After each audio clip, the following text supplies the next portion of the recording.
vision of AATF is to contribute to a prosperous food secure Africa. But how do we do that? That is our mission. Our mission is to transform livelihoods in sub-Saharan Africa through innovative technologies. What AATF is doing is to get technologies in those areas. We have what has been developed as climate-smart maize varieties, those that can withstand drought and are high yielding, that yield 2 to 3 times more than some of the commercial varieties in the market. Now we have developed high yielding rice hybrid varieties. They are not yet on the farmers, but they are being tested on the farmers, and they have the potential of yielding up to 12 tons, but on farmers, between 7 to 8 tons is attainable from what has been 2 to 2.5 tons per hectare. Introducing mechanization of cassava production, we see yields on farmers' fields ranging from 25 to 35 tons per hectare, from 7 to 9 tons. So if all this is translated by so many farmers, that's a lot that contributes to food security, contributing to wealth and health of the farmers. We work in other areas like in policies and regulations, so that these technologies can have the right environment to be introduced and developed. And working with farmers also, that's one area of narrative where AATF has contributed to the narrative of the farmers.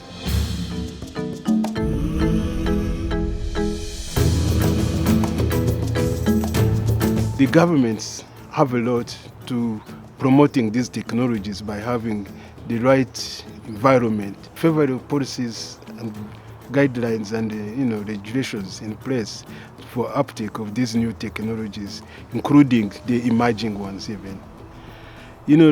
Some of the processes like harmonization of regulations across common regions, providing capable and relevant institutions, training human resources to help the farmers adopt, accessible financing with reasonable interest rates, putting incentives for the private sector to be part of the promotion of these technologies.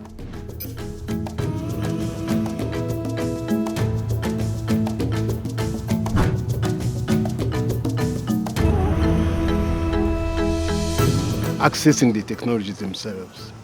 It is not straightforward, and especially where it is these technologies that have intellectual property rights on them. As AATF, we had to build trust so that these partners can trust us with their proprietary technologies, and we're able to be managed through a number of processes, including licensing and the rest. The other one is identifying the right partners to work with in the countries where we work. The other one is on the existing policies and the regulations in the country. Are they favorable?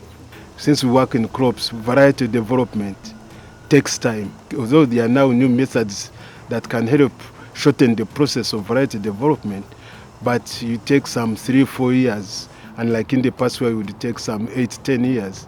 But still, that time period, the weather could have changed. The other one is to get funds to reach more farmers in the countries where we exist, and even expand on the number of countries. I'm glad to say that when I came in, we were about 9 countries. Now we are in 23 countries.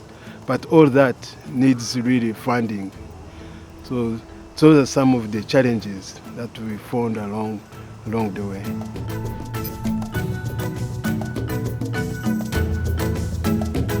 We have an enormous lessons learned. First and foremost, political will and government support is very important in the uptake of these technologies. Demonstrating these technologies so that people can see their value makes a difference. Connecting the farmers to the markets, that alone decreases the technology uptake. Working in public-private partnerships is the best way to go. No single individual can solve it all.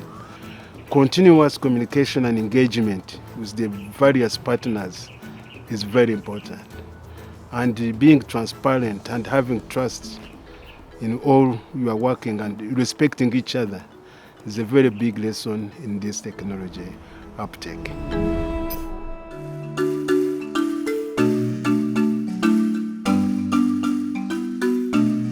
The most important thing is to have these implementers sensitized to know that we all need everybody on the board. We must be gender sensitive and have technologies that address all groups in the production chain. These technologies should be labor saving. Like we talk of the youth. The youth want, efficient, smart, pleasurable technologies. If I may borrow the words of President Adesina of the African Development Bank, we want agriculture cool. My piece of advice is the youth farming, let's take it as a business, not just as for food and feed. And that way we shall make it, food security and nutrition security in our homes better than what we are.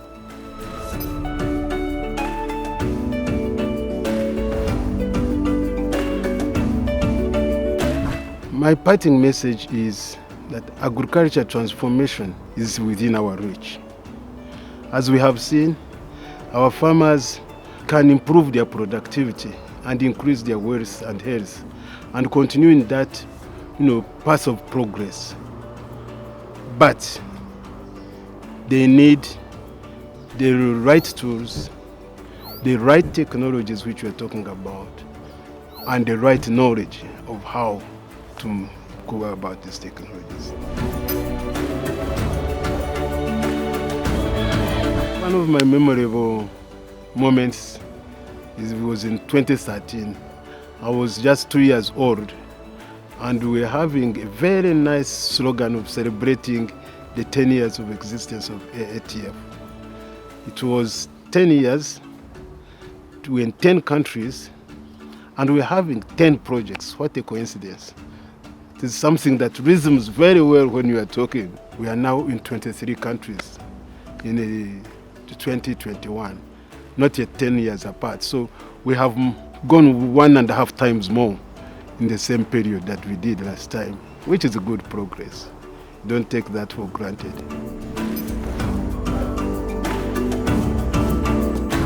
Not everything's so rosy every time. Not everything's great. I had the lowest moment at AATF, and that was the loss of our dear brother and colleague, Dr. Gospel Manya. That was sad.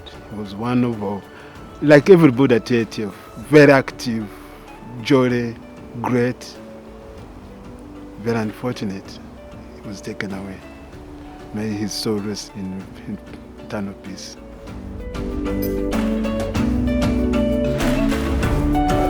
Your question of what will I miss at the AATF, that is a tough question. Summarize it all, I will miss AATF.